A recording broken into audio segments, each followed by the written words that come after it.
Don't F***ing shoot. A chilling phrase echoed repeatedly from a parrot named Bud, an African grey known for his sharp mimicry. But this wasn't just a funny bird trick. It was a moment frozen in time, a voice of trauma relived in loops, captured from a deadly incident in rural Sand Lake, Michigan. What if your pet remembered every word you said? Every scream? Every violent threat? And what if, after you were gone, your pet was the only one who could tell the world what happened to you? This is the unsettling, emotionally gripping, and psychologically complex case of Marty and Glenna Durham. One lay dead, the other claimed amnesia, and the parrot, their parrot, became the lone voice of the dead. This is a story that defies belief. But it's real, and once you hear Bud's confession, you'll never forget it. Marty and Glenna Durham weren't famous. They weren't rich, but in their small Michigan town, they were known. Known as a couple who had been together for years. Known for their home, modest and quiet, nestled at the edge of a wooded property in Sand Lake. Known for their eccentric pet, Bud, the talkative parrot who always seemed to be saying something eerily human. Marty was a veteran, retired, hands-on, always fixing things. He loved to work on small electronics, spent hours in the garage restoring devices. Glenna worked at the local tribal casino. She had an infectious laugh, but she also had a secret, a compulsion. A gambling addiction that, over the years, drained their finances and spiraled into something much darker. Financial statements revealed that the couple was behind on multiple mortgage payments. Glenna had racked up over $75,000 in debt through online casinos and loans. Foreclosure was imminent. But Glenna didn't tell Marty how bad it was. Instead, she wore a mask of calm. She told friends everything was fine, that the rumors of hardship were exaggerated, that they just had a few bills to catch up on. But Marty wasn't blind. He started keeping his own records. He noticed money disappearing. And he confronted Glenna. They began to argue more often. Neighbors overheard raised voices late at night. In one disturbing incident, Marty told a friend, "If I turn up dead one day, you'll know who to look at." The tension in the house grew so thick, even Bud, the parrot, began to act differently. It was supposed to be just another quiet spring morning. But that silence was shattered when Marty's daughter stopped by to check on her father. She hadn't heard from him in days. What she found inside the home was pure horror. Marty was lying face down, shot 5 times. Blood pooled around his body. Nearby, Glenna lay in a corner of the bedroom, still alive, but with a bullet wound to her head. She had arranged pillows and blankets around her. A Bible lay open beside her, and near her hand was a .22 caliber revolver, the family's own gun. Police and paramedics rushed to the scene. Glenna was taken to the hospital and survived. She claimed she had no memory of what happened. No idea how Marty died. She had simply blacked out. But crime scene investigators noted something strange. There was no sign of forced entry. Nothing stolen.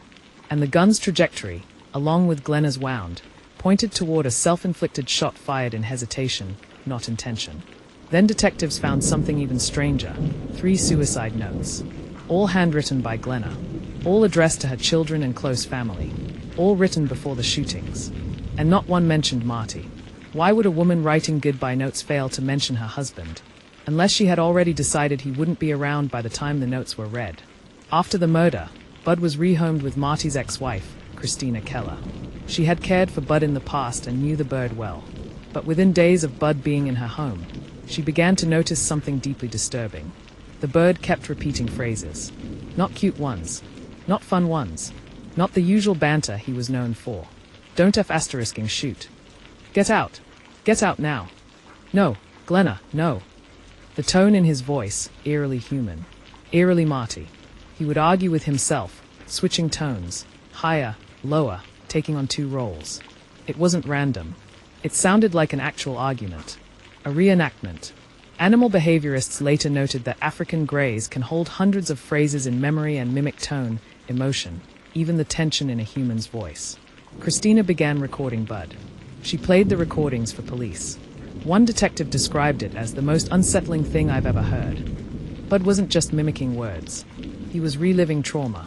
African greys are widely considered one of the most intelligent bird species on the planet. They can understand context.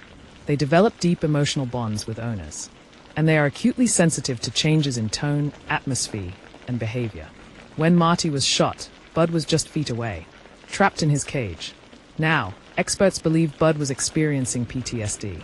He stopped eating, began pulling out his feathers, screeched during the night, and every time someone mentioned Glenna's name, he'd freeze. Then say it again. Don't shoot. Bud was mourning, remembering, repeating. This wasn't entertainment. It was evidence. As detectives dug deeper into Glenna's story, everything began to fall apart. She said she couldn't remember what happened, but when shown the suicide notes, she claimed they were old. When shown evidence that they had been written just hours before Marty's murder, she backtracked. She claimed the gun had gone off by accident, but forensics showed 5 precise shots to Marty's head and chest. And then, there was Glenna's internet history. Searches for how to kill yourself with a gun and fastest way to die painlessly appeared days before the shooting. There were even drafts of goodbye emails, never sent. And yet, nothing, not one word, about what she planned to do to Marty.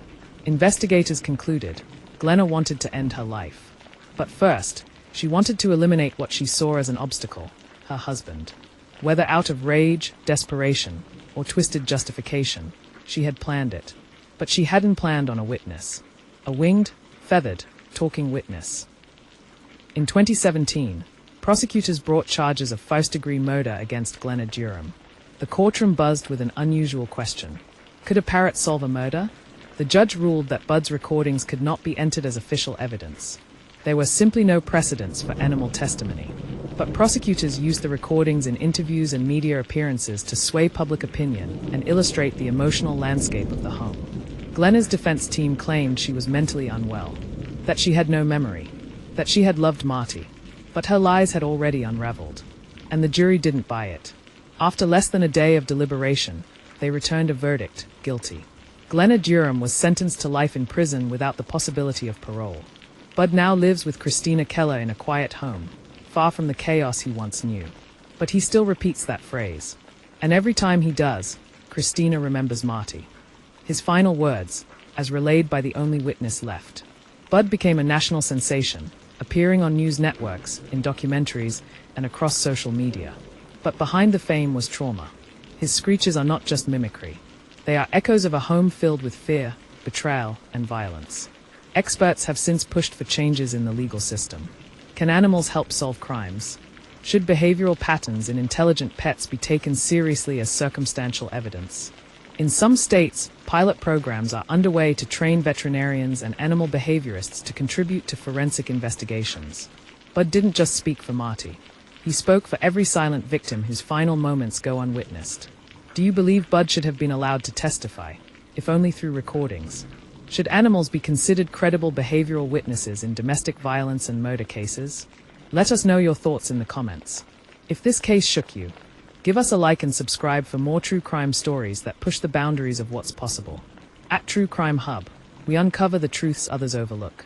Because sometimes, even a parrot can tell the truth louder than anyone else. Turn on notifications. You won't want to miss what's